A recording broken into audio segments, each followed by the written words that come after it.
Serial आपकी नज़रों ने समझा के आज के एपिसोड में राजवी बताती है एक्सीडेंट स्पॉट से हमें एक औरत की लाश मिली थी और वहाँ एक पर्स भी गिर गया था जिसमें तुम्हारी आइडेंटिटी थी। तो पुलिस वालों ने हमसे कहा कि ये नंदिनी रावल है। नंदिनी कहती है हाँ, वो तो बिन्नी की नैनी थी और शायद गिर गया होगा पर्स। वैसे अच्छा ही हुआ अब पता चला कि आप लोगों ने मुझे माफ़ नहीं किया, मेरे लाश को माफ़ किया और आप लोगों को लगा ये तो मर चुकी है, इसके किए की सज़ा इसे मिल चुकी है, इसके मंगलसूत्र उतार के किसी और के गले में पहना देते हैं, है ना। राजवी कहते हैं कि नहीं, मैंने द्वारकाधीश से हमेशा चाहा कि नंदिनी जहाँ भी हो ठीक हो, लेकिन नंदिनी इस बात को मानने से ठुकराती है। वो किसी भी बात पर यकीन नहीं करती। दूसरी ओर घर वालों का कहना है कि अब तक तो शायद भाभी ने दर्श को बता दिया होगा सच्चाई।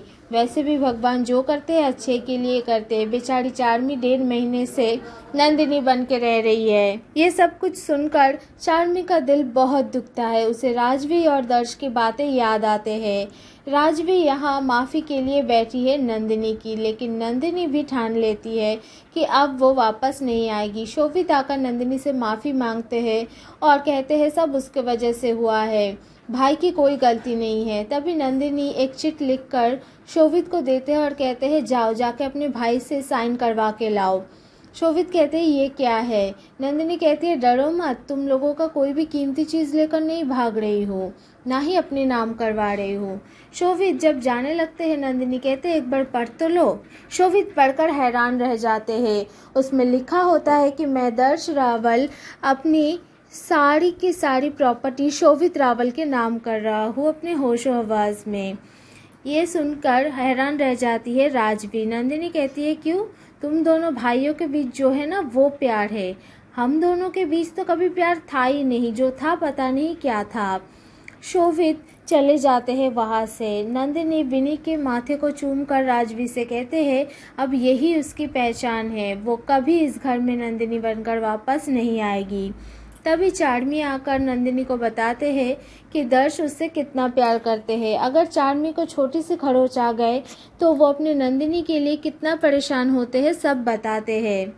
और फिर अपने मिल को बाय कह के चार्मी वहाँ से जाना चाहती है। तभी राजवी को अपने किए हुए वादे की याद आती है और वो नंदिनी को ये बताते हैं कि दर्श के बच्चे की माँ बनने वाली है चार्मी, 2 दिन पहले ही पता चला। ये सुनकर तो नंदिनी और भी दंग रह जाते हैं। राजवी कहते हैं हमारे पास कोई रास्ता नहीं था नंदिनी। नंदिनी कहते हैं तो फिर आपको ये सब गलत नहीं लगता, आप लोग मिस्टर रावल से झूठ बोल रहे हैं। मेरी पहचान कोई किराया नहीं है किसी को भी दे दे, वो मैं ही हूँ, मेरी आइडेंटिटी आप किसी और को कैसे दे सकती है। राजवी कहती है तुमने खुद कहा ना नंदिनी कि तुम वापस नहीं आना चाहती, तो फिर चार्मी को क्यों अपना जगह नहीं छोड़ रही हो तुम। नंदिनी कहती है मेरी पहचान मेरी है, आप लोग मिस्टर रावल से झूठ बोल रहे हैं। उन्होंने कैसे चार्मी को नंदिनी समझ लिया, नहीं, उन्हें सच्चाई जाननी पड़ेगी। राजवी तभी नंदिनी को बताते हैं कि चार्मी के प्रेगनेंसी के बारे में घर में किसी को भी नहीं पता। तो नंदिनी कहती है एक ना एक दिन तो सबको पता चलेगा ही ना, मैं सच्चाई सबको बताऊंगी, मैं सच्चाई नहीं छुपाऊंगी मिस्टर रावल से। राजवी कहती है दर्श ये सहन नहीं कर पाएगा, उसके लिए ही तो मैं सबको छुपा रही हूँ। नंदिनी कहती है माँ वो होती है जो पंख खोलना सिखाते हैं और आप जो कर रही है वो। राजवी कहती है अगर दर्श को इस बात की भनक लग गई तो चार्मी का बच्चा नाजायज़ कहलाएगा।